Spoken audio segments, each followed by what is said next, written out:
Poin ketiga yang bos botol akan kongsikan adalah spray lebih accurate.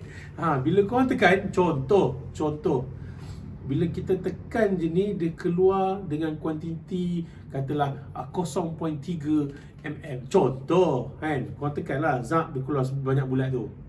Ni kalau pakai airless pump lah. The next pump dan pump yang ke 100, korang tekan pun kuantiti dia akan keluar accurate, sama, banyak. Dia takkan lebih. Okay, sebab inilah bagusnya teknologi airless pump.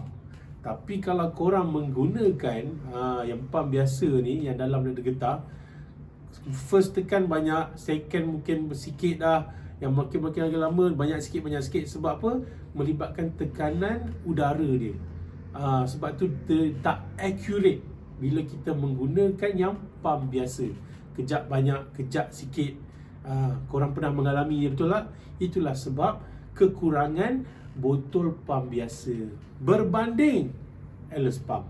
Kuantiti dia accurate daripada awal sampai habis, kecuali bahannya dah habis lah.